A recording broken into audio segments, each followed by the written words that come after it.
Hello, everybody. Thank you for joining us for the Spiritist Talk series promoted by the United States Spiritist Federation every Saturday morning at 11 a.m. Eastern Time. I am very happy to host this talk by Kirsten DeMelo, who will be leading our live with the theme Obedience and Resignation. Hi, Kirsten. How you doing? Hey, good morning, Peter. Thanks for Good having me. morning. Good. So before we get to Kirsten, I have two announcements. First, our initiation into Spiritism course is now complete and available on our YouTube channel. This course is meant for those who want to learn about Spiritism or review its basic principles. Take advantage of this amazing work, and please stay tuned for future announcements about our follow-up course. Also, on the screen, please note there is a QR code. If you want to help the USSF produce more publications and promote Spiritism to everyone, please scan the QR code on screen for your donation. Now, back to Kirsten. Together with everyone who is watching this live broadcast, I want to give you a very warm welcome. So good to have you here to discuss obedience and resignation. Before she begins to enlighten us over the next hour, please allow me to formally introduce her. Kirsten DeMelo is an active member at the Spiritist Society of Baltimore. She was born in Philadelphia, Pennsylvania, to Spiritist parents and was part of the Spiritist Society of Philadelphia before moving to Maryland in 2011.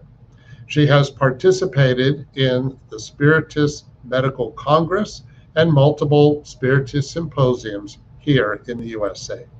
Professionally, she is a registered nurse. She holds a Bachelor of Science degree with experience in critical care, case management, and utilization management. Also, let me take this opportunity to let you all know that you can submit your questions during the presentation using the chat window. Kirsten has reserved time at the end to address your comments and questions after she concludes her presentation. All right, Kirsten, the floor is yours. Thank you. Let me just get situated with my slides here. Are you able to see my slides?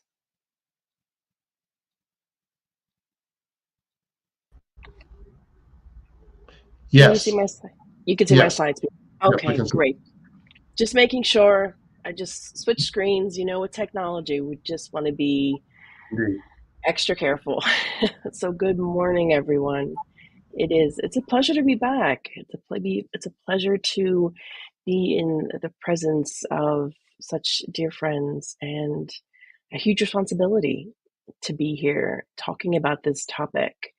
We feel the weight of the responsibility in a sense, but also we wanted to share that this isn't a talk or a talk that is here to bore you, hopefully.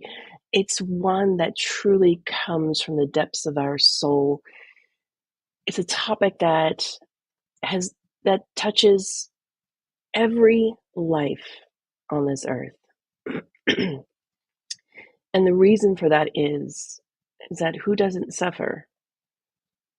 Who hasn't had a bad experience or a rough few years? For most of the planet, the last few years have been really hard. And maybe that's still going on for a lot of us or some of you. Maybe you just overcame or are still going through. You could have just received the news, diagnostic results that were not what you expected from your doctor or healthcare provider. Or maybe you heard of a loved one getting diagnosed with something and you just weren't prepared. Or it could even be a child, someone that you love. It could be your own child or a nephew or a niece or just someone whom you care deeply for. It is in those moments where our strength is tested.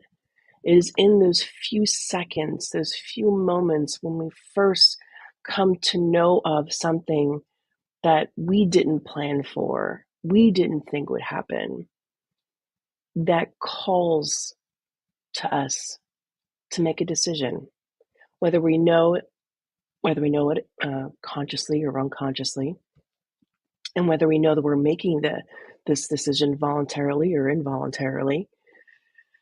In those moments, those critical moments where we choose to be angry, or we choose to accept.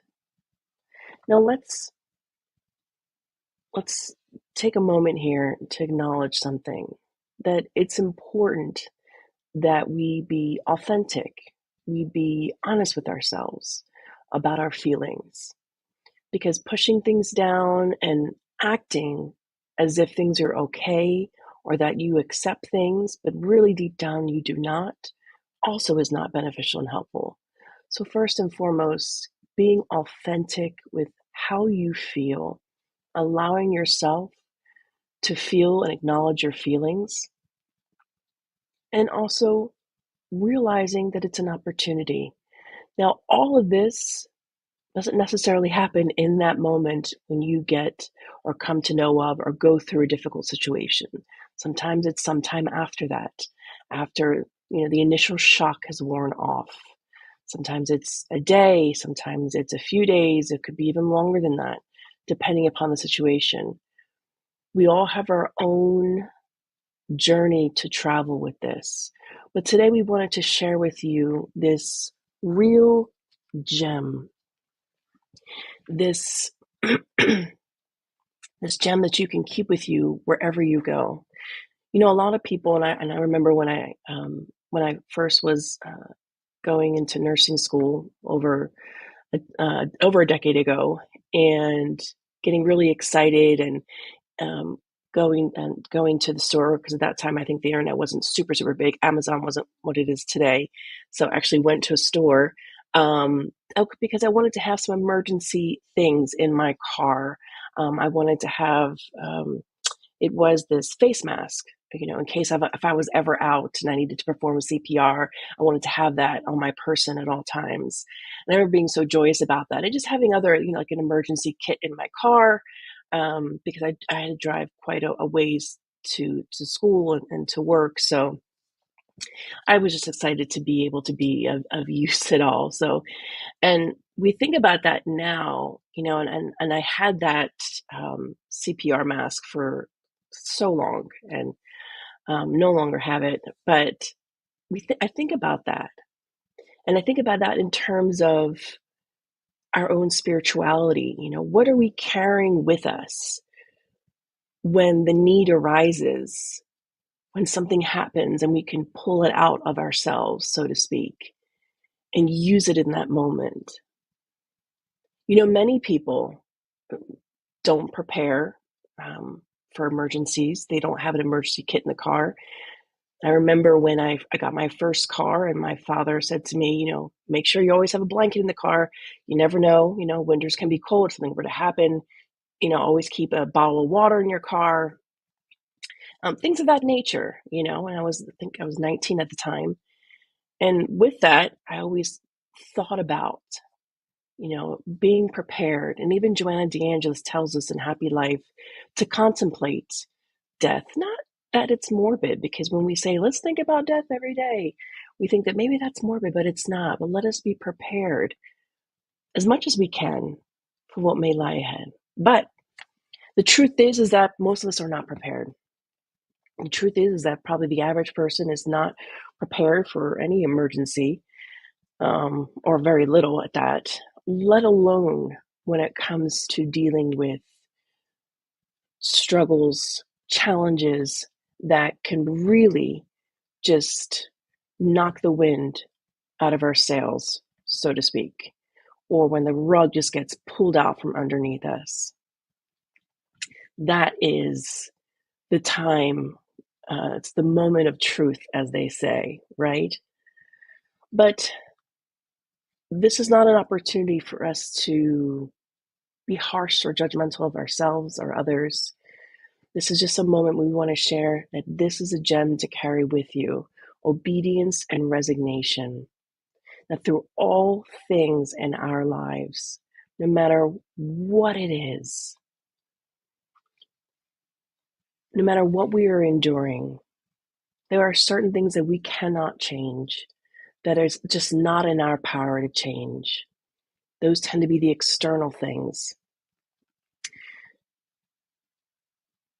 Much like that prayer of serenity, God grant me the serenity to know, what I can change and what I cannot. And to know that what we most have power over are our own thoughts, our feelings, and how we react, how we manage our own acceptance or lack thereof of a situation. Many of us know the definition of obedience. We've heard it, we've seen it in movies, we've heard it in churches and in different religions, and it's probably got a bad rep, with a lot of certain people in certain religious areas that probably have abused power and whatnot. But for right now, let's just define what obedience is. It's an instance of obeying. And what is to obey? It's to follow command or guidance, to conform or to comply. And what is resignation? Most of us know what resignation is: to resign oneself, to surrender, or even submissiveness. And all of these words can have such a negative connotation to them. I don't want to submit to anyone. I'm strong. I'm a boss. And that's when our ego comes in and really doesn't help us, because we need to take a step back and understand and reframe our understanding of obedience and resignation. We are not slaves. That's not what in the gospel according to Spiritism, what they teach us about. It's not what we believe that God, Jesus, our guardian angels, the good spirits want us to take away from these words, but something much more profound.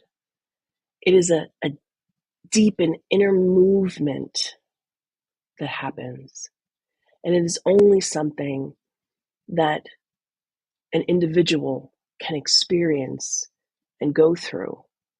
Because pain, we will all go through pain. Most of you who are watching this, or who maybe not even watching this live, could be watching at a later time, have gone through something. And if you haven't, chances are that you will, because it's just the nature of how things are. It's how we learn. Pain is the greatest teacher. Second to the power of God, pain has a great power. And that's a teaching that comes out of the book Action and Reaction by the spirit Andrea Louise, psychographed by Chico Xavier. So pain's a great teacher. And if we open up our heart to learn, we will have a lot to learn from that. And so brings us to this story, and you can read about this true story. You can Google it online, Mademoiselle Emma, otherwise known as Emma Levry. This is also an excerpt from the book Heaven and Hell.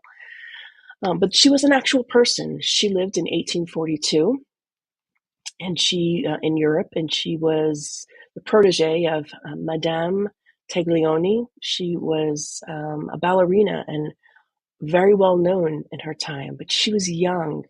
She was 21 years of age, and a terrible thing happened while she was practicing on stage. Her outfit that they wore at that time, her tutu, that was made of tulle, it caught fire from on stage from a lamp, from gasoline. Just completely freak accident that happened. So it caught fire. She had all these burns while she was rehearsing, and she didn't die right away. She actually lived for about 8 more months and died from an infection. Of course, at that time in the 1800s, medical science wasn't as it is progressed as it is today when in treating burns. We were so much more advanced. And one of the most common ways that people died at that time from burns was infection. So infection did set in, and she died in an excruciating way for those 8 months. We know that in Heaven and Hell, they detail that she suffered a great deal those 8 months. But it was really interesting because soon after and these are just some photos of her, actual photos that you can find online. And in Paris, they still have her actual tutu, her burnt tutu. It's in a sarcophagus in Paris where they keep it for historical purposes.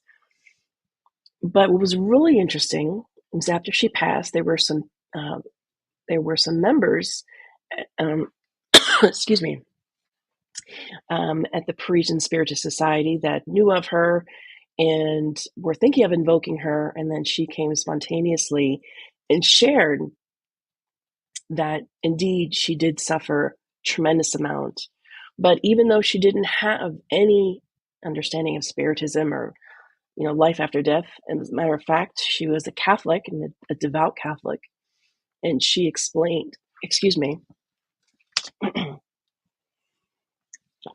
she explained that in those moments where they were most excruciating and most painful, she felt as a Catholic that it was better to be burning in the physical realm than in purgatory or in hell, and that if she were just faithful to God, that she would be well after she passed. So she said that she immediately submitted and resigned herself to accept what was happening to her.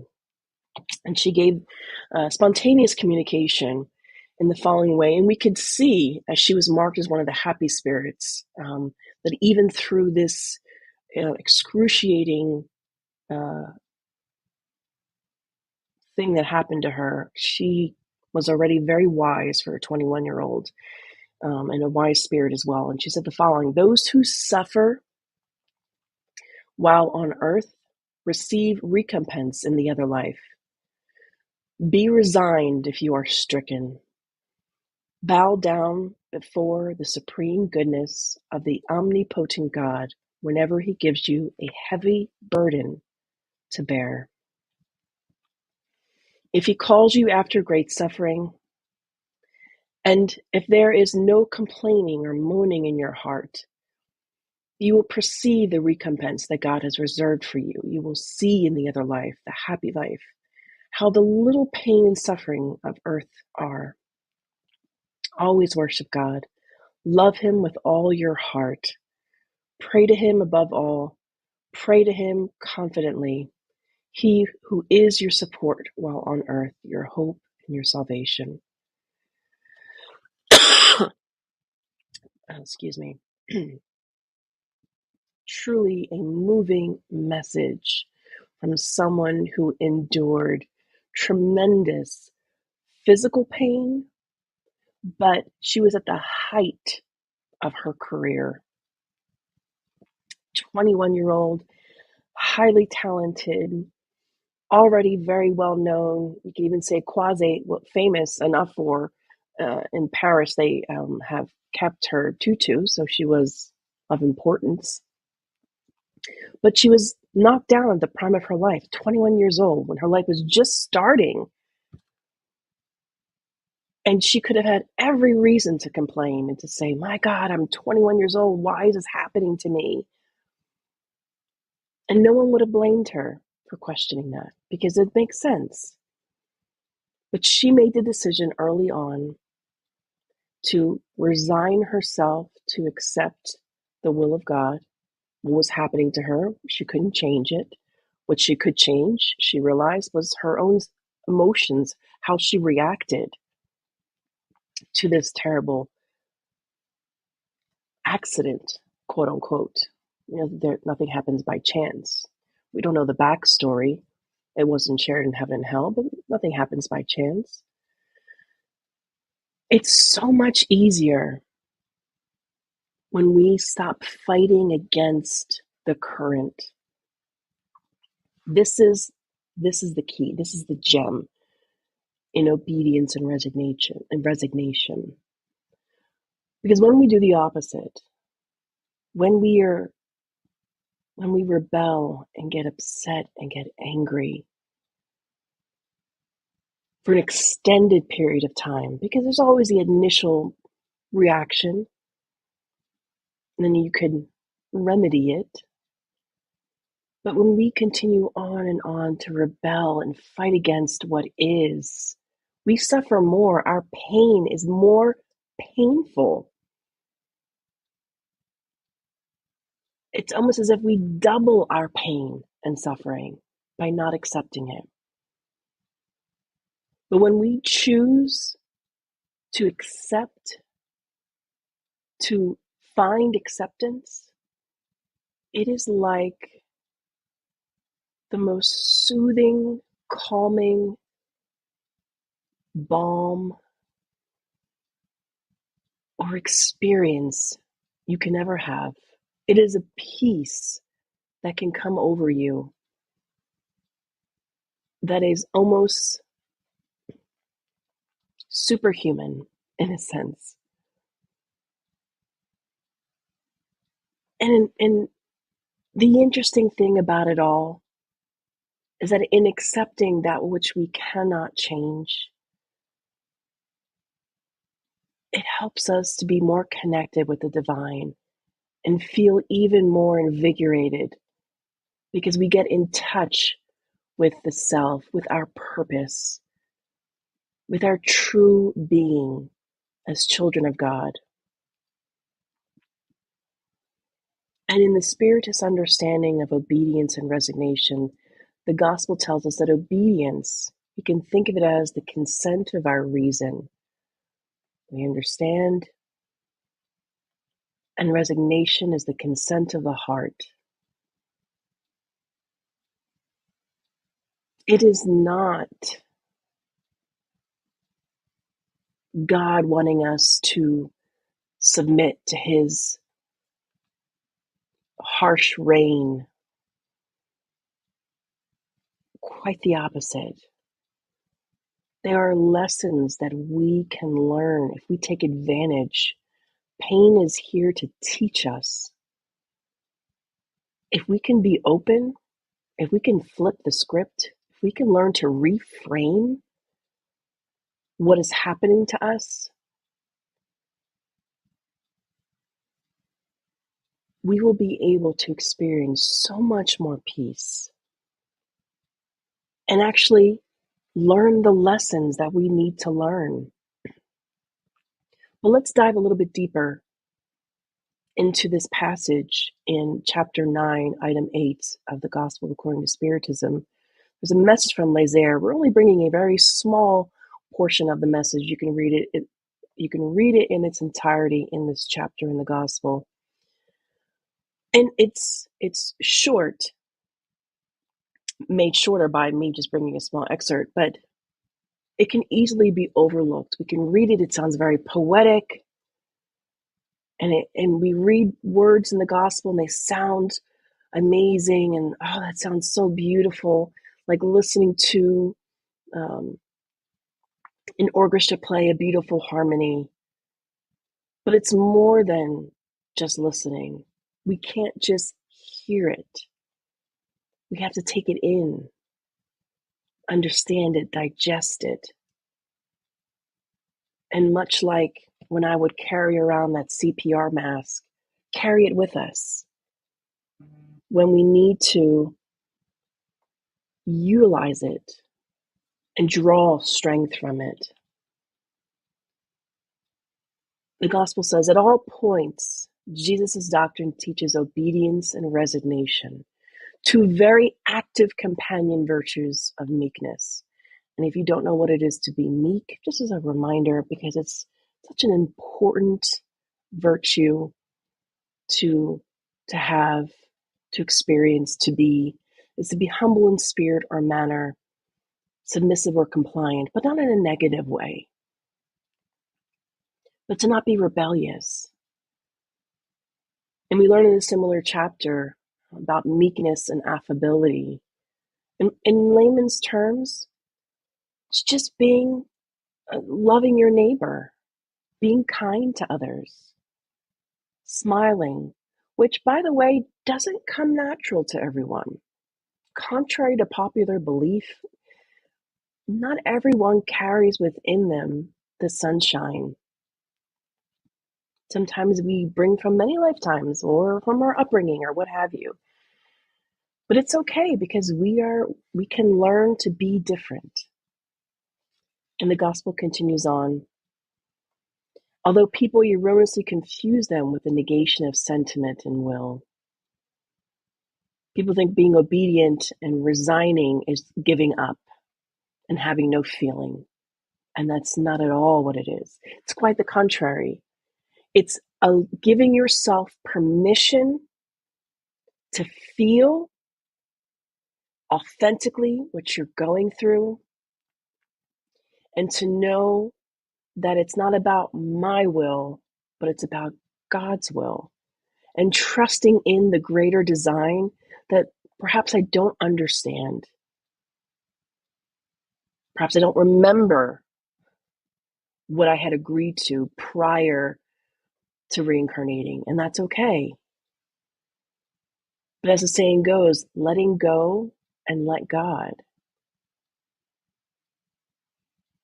It's a powerful tools. And as we shared, obedience is the consent of reason. Resignation is the consent of the heart. So we need both our reason and our heart. We need to both understand our emotions, but also use common sense and reasoning to get through. The gospel goes on to say both are active forces because they carry the burden of the trials that insensate rebellion lets drop.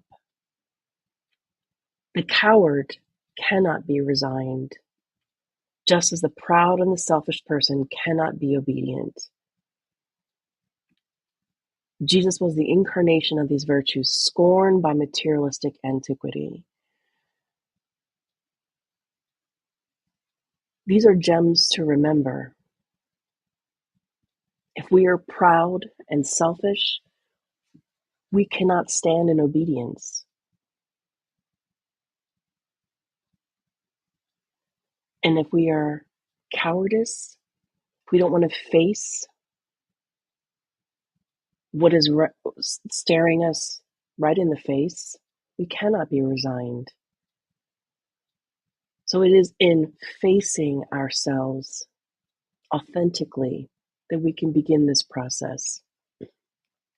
And we can bring in medical science and neuroscience. There's so much science behind the brain and meditation and how much, our thoughts have power and can affect our emotions.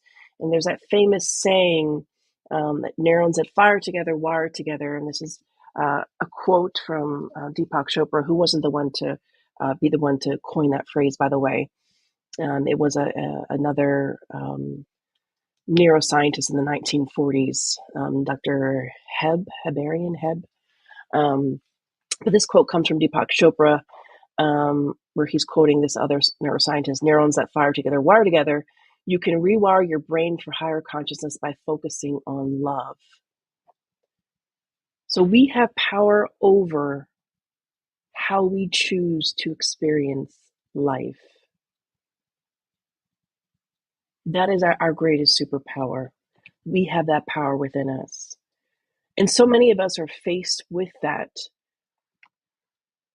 faced with the choice. And there's a famous, semi-famous story that actually happened in around 2016, 2017, I believe.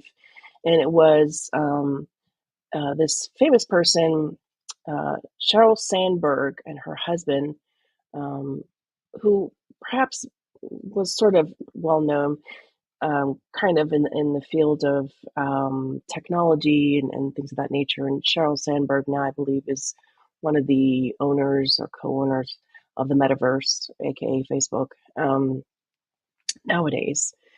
Something to that extent. But while we're bringing her story, very interesting in 2017, tragically, she and her husband and their family, they were vacationing. They were at a hotel, and this actually was on the news. Her husband went to the gym in the hotel, and he was running the treadmill. He slipped and fell, and he died. It originally was thought that he died from just the trauma of falling off the treadmill, but it was later, after an autopsy, that he actually had heart disease that caused him to pass out and subsequently fall and then pass away. So, in this book called Option B, Facing that Adversity, Building Resilience, and Finding Joy, is written by Sheryl Sandberg and Adam Grant, who is a psychologist. And it's really interesting because she details in this book that her option A was, the life she had chosen with her husband and her children, and that they were going to live together until they died of old age. But here she was faced with this sudden loss, huge loss in her life, her dearly beloved husband, and leaving her alone, so to speak, and she didn't know what to do. And she decided to turn a situation that otherwise could have broken down anyone's mind, heart, and soul. But she chose to utilize that and be resilient and find joy. And there's a quote from her that's really beautiful. And she says that, "I think when tragedy occurs, it presents a choice. You can give into the void, the emptiness that fills your heart, your lungs, constricts your ability to think or even breathe, or you can try to find meaning. It's a choice. We give in to the darkness, or we try to find meaning and purpose." It's a beautiful reminder that it is a choice that we make. We just have to remember that we have that choice, that we are not simply victims of circumstance, that we have the opportunity, we have the ability to change how I'm reacting to a situation. Joanna DeAngelis, who is the spirit guide of the well-known Brazilian Spiritist medium, Givaldo Franco, she often says that a lot of our problems is an issue of mental fixation. We get so fixated, and either we get into this, victim mentality, which is not beneficial to us. But it's very complicated because on one hand, we have emotions that are, hard to process, grief. Dr. Kubler-Ross did great research on grief and death and dying and the stages of grief. And, it can take, for all of us, the experience is different, and it can take time. But the bottom line is that one thing we don't realize is that we can take back our own power. And when we think about obedience and resignation, we hear words like submissiveness, and it is. But at the same time, in a paradoxical way, it's us taking our power back and saying, I don't need to be a victim. I don't need to wear black and be depressed because that's what society and everyone expects is going to happen to me. We don't have to be that. We can be something different. We can choose to find meaning, purpose. And much like Sheryl Sandberg, who took this situation and took it as an opportunity to share with others the enlightening life choice of acceptance and resilience and finding joy, how you can still experience joy even though you have experienced something extremely tragic, unexpected. So she took that opportunity. Is it rare? Sure, absolutely. But it's rare because perhaps maybe we lack the courage. And we just need to be reminded that we have that superpower to take back ownership of our lives, to make our life what we want it to be. And we're not talking about changing circumstances, because the reality is we don't always have control of the outside. But I do have control of myself, of my emotions, of my feelings, of how I choose to look at life. That is under my control.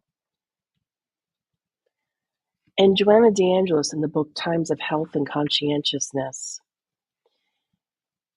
which is a chapter book that she goes into many different challenges that each one of us face in life from varying degrees. And step by step, she gives advice on how to manage life, how to deal with things, how to endure hardships. So it's a separate plug for that book in and of itself. Aside from the gospel, and in the books of the codification, for some of us who may have grown up Spiritist or who've been in Spiritism for a while, who are not baby Spiritists, if you will, like baby Christians, we might get away from the codification. We read a lot of all the adjunct literature, which are good. The books of Andrea Louise, the collection, Givaldo, Chico Xavier, all those books are absolutely fantastic. They are amazing. They are gems.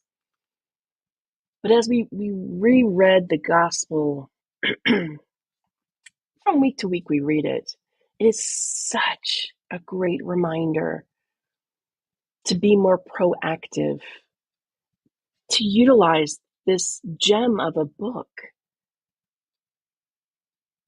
to take this, which, by the way, probably about 20 years ago,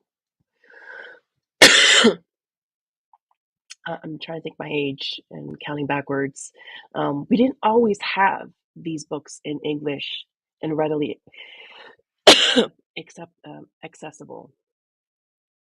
Excuse my coughing. But what a prize, what a joy, what a thing to be grateful for, that we have access to this literature in the English language. And we even have things like ebooks, which, come on, at our fingertips. These are the things that we can utilize and put in our toolbox, just like that CPR mask. Putting obedience and resignation and reading and feeding our minds, preparing ourselves, not waiting for something to happen before we begin to seek out the gospel, but being proactive.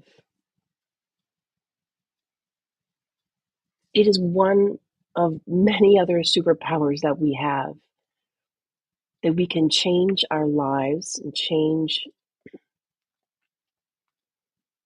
whether or not we're happy. Because the bottom line is, Miss Emma or Mademoiselle Emma or Sheryl Sandberg or many other people who experience great loss but choose to handle it in a different way.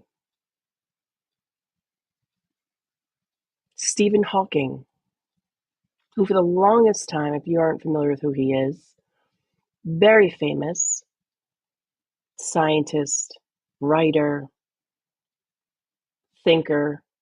He's many things. He was stricken in his 20s with ALS. It's a degenerative disease that has left him wheelchair bound and reliant on others to take care of him. But it's amazing because you would look at his physical body and think, what kind of quality of life is that? But when you see what he has produced in his lifetime since his diagnosis, it's amazing because he continues to persevere, to find purpose, to find meaning, not only in his own life, but for the betterment of the entire world, for society, helping us to think outside of the box. And we can take him as a perfect example.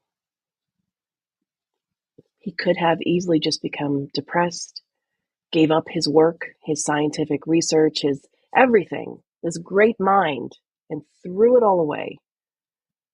He could have. And I'm sure he was faced with those moments. But he chose a different way. He chose to go a different way. So we don't have to wait to experience loss or tragedy.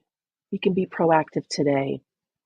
And from this book, Times of Health and Conscientiousness, there's a small excerpt that we brought on being more proactive and also how to safeguard ourselves emotionally and internally. Joanna says, read an uplifting passage from the gospel or edifying work in order to renew yourself emotionally. And we brought the science of benefits of reading that enhances brain function, reduces stress levels, prevents cognitive decline, boosts sleep, improves general knowledge, and expands your vocabulary. There's no reason why we shouldn't take the time out to read. Nowadays, there are even technology that read the books for you and audiobooks as well. It's amazing. Nowadays, don't have much of an excuse. Although we will say some people that used to drive many miles to work and perhaps used to listen to audiobooks, maybe you might say, well, I don't have that opportunity. Well, we still can, listen to audiobooks at night or when we're walking our dog or what have you. But being reminded that reading any type of edifying book renews us emotionally. So whether we are feeling down or not feeling like ourselves, feeling off, or whether we just want to do preventative care, so to speak, on ourselves, reading positive and uplifting literature is super beneficial and it's a form of medicine. And we should not discount it just as some pretty words that we're reading on the screen or in a book. Joanna also says, get away from the hustle and bustle and get some rest. Contemplate a region that will lift you out of your dismal state. And she actually says in this very book that it's so important for us to imagine and to visualize ourselves in a state of good health because we have power over the cells in our body. And even in the book, Evolution in Two Worlds by Andrea Louise and Chico Xavier, by the medium Chico Xavier, they tell us how much power we have in our minds, that we can talk to ourselves as if they were little animals and love on them and bring healing to them. So every time I sit there and I ruminate on a disease that I've been diagnosed with, or my ailing back, or this or that, or what, we should visualize ourselves in 100% health and imagine healing light to those areas of our body, to bring peace, to bless this physical vehicle that has allowed us to be here. And Joanna says, think about the blissful future that awaits you. Lift yourself to God through fervent prayer, and you will break the chains of affliction. And in the Spirit's book, the Spirits make us a promise that if we pray, if we open our hearts and we pray to God and we ask for assistance, they will give us what we always like to call spiritual CPR. Courage, patience, and resignation. No matter what's going on, no matter where you're at, no matter how rebellious or not you have been or have been experiencing life, it is promised to us that if we pray fervently and ask for help, God will grant that to us in the form of courage, patience, and resignation, first and foremost. That is the greatest, many of the greatest tools that we have at our fingertips, so to speak. That superpower to take back our own power. Because when we think about obedience and resignation, you might think, well, I don't want to be some meek little person that just stands in the corner. That's not what obedience and resignation is. It takes incredible courage, incredible courage from our heart and our soul to resign ourselves to accept what is happening to us and to use our reason and rationale to understand there's certain things we are meant to go through in life, and we may not know why, and we may not get the questions answered in this life. And there has to be an acceptance that we come to with that. And when we come to that acceptance, when we come to resign ourselves and to be obedient before God, that's when the peace washes over us. It's a peace unlike anything else in the world.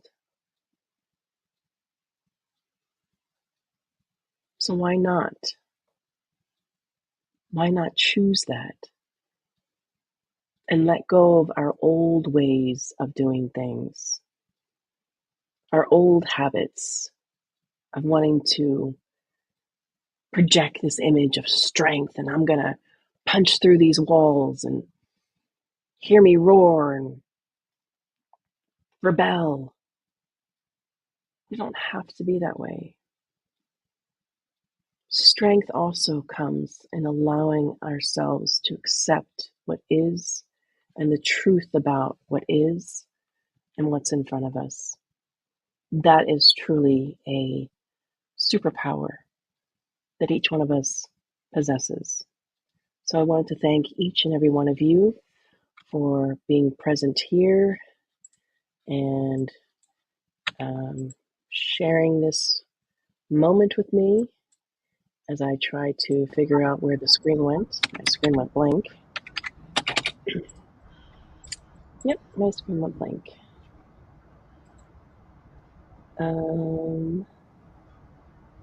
Let me try to shut down and restart because my screen is blank. Can you see me, Peter? Yeah, I can see you. You're fine. Okay, well, I'm just going to leave it. I don't. For it. Yeah. Okay. Yes, Okay. I see you. I Perfect. got it back. Oh, I got it back. Yay! Yay. All right. You Well, know, it's funny because in this moment I was like, right. oh, I'm going to freak out. I said, nope, I'm going to accept, resign myself. This is a perfect example, yes. The computer came back. Let go and let God, as they say. Let go and let God. Especially with Amen to that. Well, thank you. This has been very, this stuff is very transformative if we can put it into our lives. Okay, so we have some questions and comments. Saw a few, so let's see what we have here. This is from Paul Jacoby. Hi, Paul. He says or asks, doesn't resignation allow suffering to continue, but opens us to learn wonderful lessons from it? Doesn't resignation allow suffering to continue?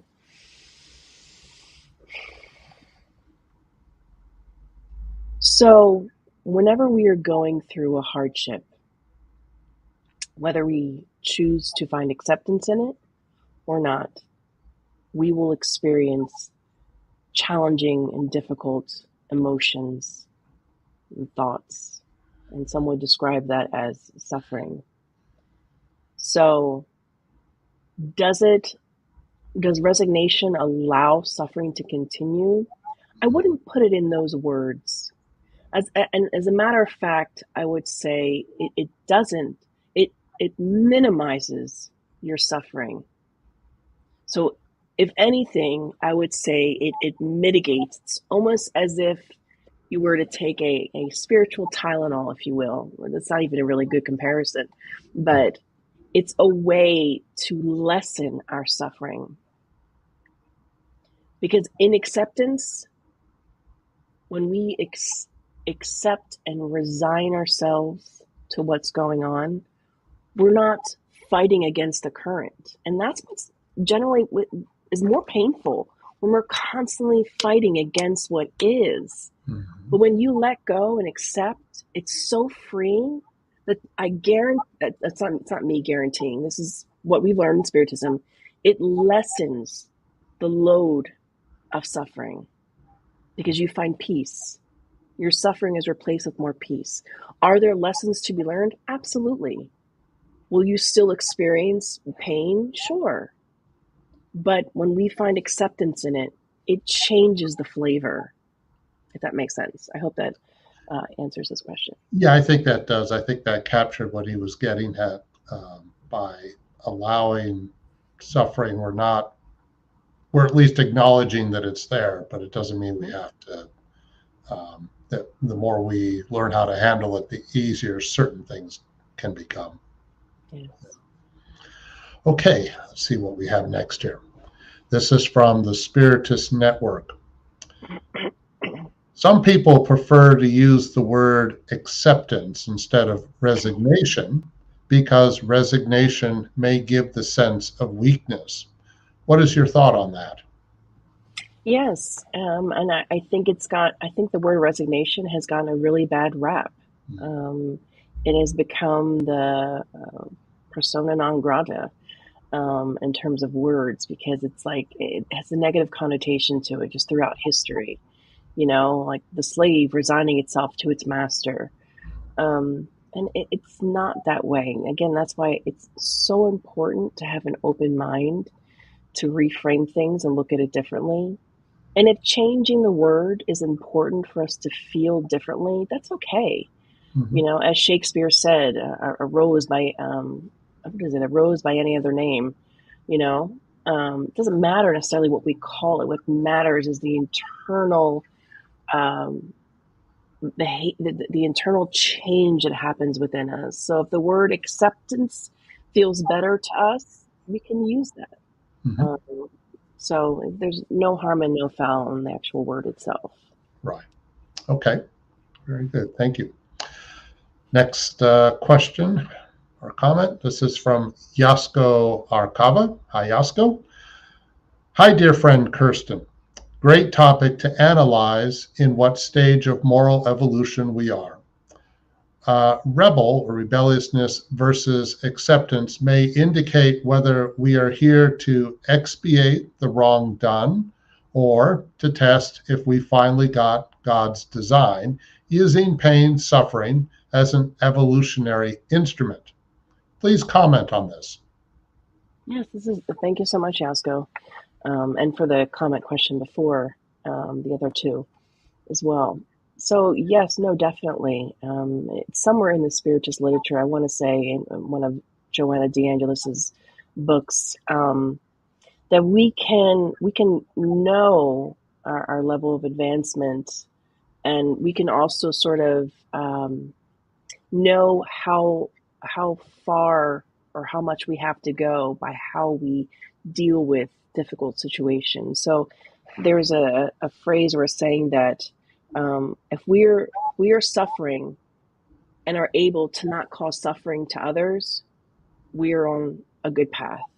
But if we are suffering, and because of our suffering are increasing the suffering of others, we still have a long way to go.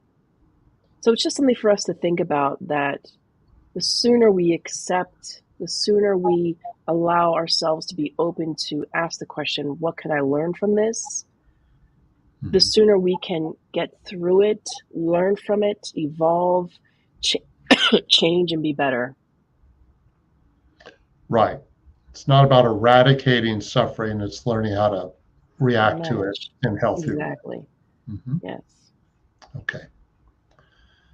Thank you for that question. This next question is from Joaquim Eletero. How can having dreams about the future help one to accept and obey the will of God? Our mind is a very powerful tool. And the best way I'm the kind of person that thinks in being practical and hands-on, and, how do I take this knowledge and use it in my everyday?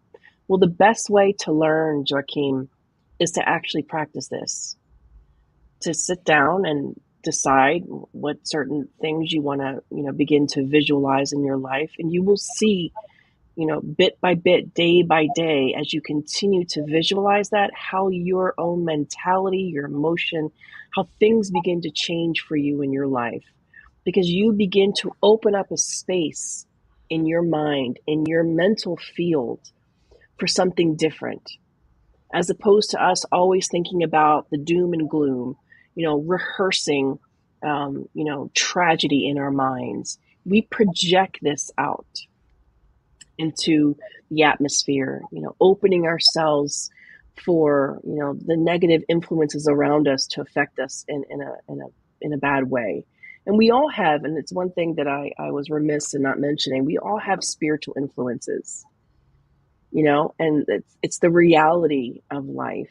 So the more we are able to focus and connect with something that's more positive, we can lift up our vibrations and protect ourselves more. And not only protecting ourselves, but it changes our purview, and it changes the way that we experience life. So the best way to test it is to try it out, I would say also. Absolutely. Good points. Okay. Let's see what we have here. This is from Glacio Persoa. Hi, Glacio. Question: how can we identify the opportunities that adversity might present to us, similar to what spirits like Stephen Hawking did? That's a great question. I would say paying attention to what hurts. Pain is an indicator for us where growth is needed, or growth is almost being forced in a sense. So it's painful. So I would ask yourself, where does it hurt? Where does it hurt? And you will you'll be able to identify the opportunities, because it is through that pain and questioning ourselves, where does it hurt? Why am I hurting? Will I begin to find, opportunities and to take that situation and make it better. So everyone, it's such a broad response. I realize that, because everyone's situation is so unique, and it's important that, we don't give blanket statements. It's hard sometimes not to, but it's important for us to ask ourselves, where am I struggling the most in my life? And those are probably the areas that we can identify those where adversity lies, and then go from there and find ways to overcome it. I hope that helps a little bit. It's fascinating with people like Stephen Hawking, that someone as brilliant as he was, trying to figure out the origins of the universe, that he came into this world at this particular time with that particular illness, and there was technology available to allow him to keep communicating, and that all came together when it did. Amazing. Yeah. Okay, let's see what our next question is. This is from, I'm sorry if I mispronounced this, Priscilla Lista Quantico. Congratulations on your topic.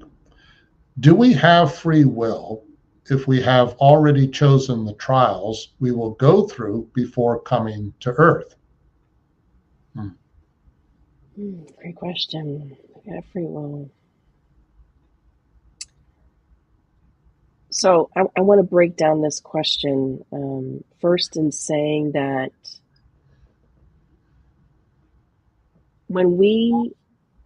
before we reincarnate, we always refer to the reincarnatory plan.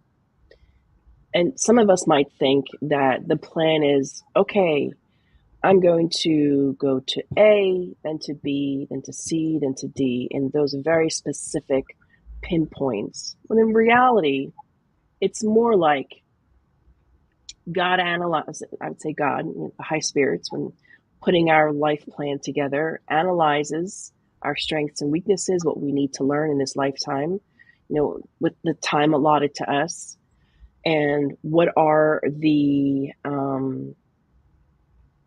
statistical, sort of a statistical analysis of what may or may not happen. So when we think about free will and choosing our trials, it's not so much the trial in and of itself, but the lesson that it provokes. And so, yes, we have free will. We have free will. But what we often forget is free will comes with consequences. And we're dealing with consequences that are echoes from our past, and that it's very likely we don't recall our past lives. So we are currently living out the consequences from our past. So yes, we have free will. Mm-hmm. And oftentimes we agree beforehand coming to this planet with what we're going to be enduring. Sometimes we depending upon our level of evolution, we are privy to that information. We know that we're going to come with a certain ailment or an illness, and we agree to that, or we agree to be born in a family where we know we are the black sheep, or what have you. So yes, we go in, but when we are choosing that, we go in with the mentality that on the other side that we want to be better. It's only when we get here when we're like, oh, woe is me. Why did I choose this? Like, what was I thinking? So yes, we absolutely do have free will. It's just more complex than, well, if we've already chosen the trials. It's kind of like the argument of fate and destiny, which we don't have time to get into now. But you can read in the codification about that as well if you want to learn more about that. Okay. Yeah, that was those are some good responses to that question. It's a big question to reflect. Mm-hmm. Okay, I believe we have a little bit more. This is from the International Spiritist Council. What are some of the ways in which rebelliousness perpetuates unhappiness? Oh, so many. So many. Fighting against a current is extremely painful. If you've ever, I'm trying to think of a physical analogy. So, a fire hydrant. So when I was a child growing up, we had a fire hydrant right in front of our house, and there was just one year this happened. Somebody, I don't know who it was, somebody opened the fire hydrant and the water came like gushing out. So all the kids in the neighborhood, we all, of course, took turns in going in front of the fire hydrant and feeling that huge gush of water, against our backs. And you feel that, and it's kind of painful, but when you're a kid, it's like fun and games and whatnot.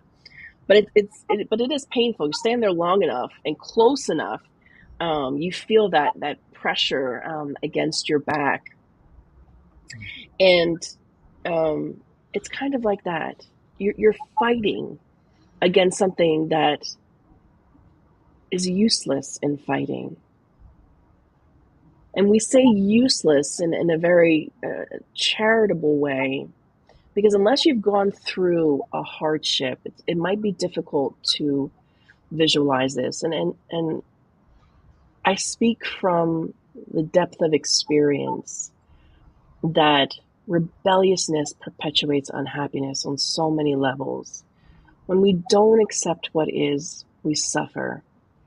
And then we lower our vibration. Then we lower our immune system, and we're more likely to get ill.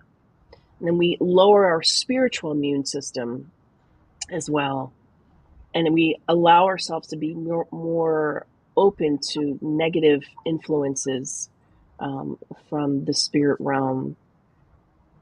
And then we not only oftentimes are miserable alone, we tend to make others miserable around us, whether unconsciously or consciously. You know, as they say, misery loves company. So I have never found any benefits in being rebellious. But it's important to be authentic, feel how we feel, acknowledge how we feel, but work through it. So thanks for the question. Good points. Okay, we have time for one more question. From the U.S. Spiritist Federation. Kirsten, do you know if science has found a relationship between positive, authentic behavior and our physical health? Oh, absolutely. There is the work of Brené Brown. She's a social worker who has her PhD and did a lot of research in being an authenticity, amongst other things. Really recommend her work. You can find it and Google her website. But there is a lot of science behind authenticity and being true to who you are, and having a positive effect on our physical health. So I think there's a whole lot we could say about this, but I know because of time, I don't think I have the time to go into at length. But there definitely, science definitely has found that a relationship between authentic behavior and being happy and having a positive physical reflection in our immune system, at a cellular level. It does affect us in a positive way. We've already found that out. That's great to know. That's very encouraging. Okay, well, thank you, Kirsten. Thank you, everyone who watched today's live. Thank you for your questions. And thank you, those who have been following our weekly Spiritist Talk series. Next Saturday, we will have Sonia Doi talking about faith and cellular responses. Actually, I think it's connected to what you were just saying, Kirsten, it sounds like. Okay, so before we close this live, Kirsten, can you do a final prayer for us? Yes, absolutely.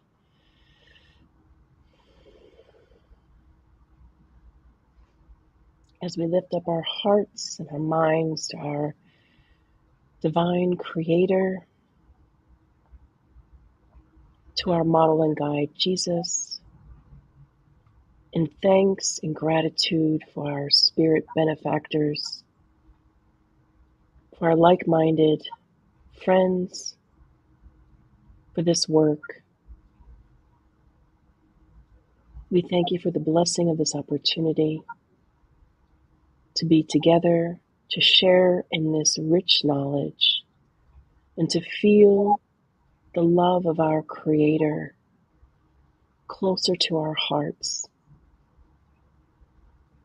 We also take this opportunity, dear God, to pray for those who are struggling, who are actively going through immense hardships of many different kinds. Dear God, we pray that the Master Jesus, that our guardian angel or spirit guides may assist them and may reach their heart in bringing them solace and courage to endure, and the wisdom to find the lesson. We thank you for the blessing of this life and all that comes with it. We thank you, and so be it.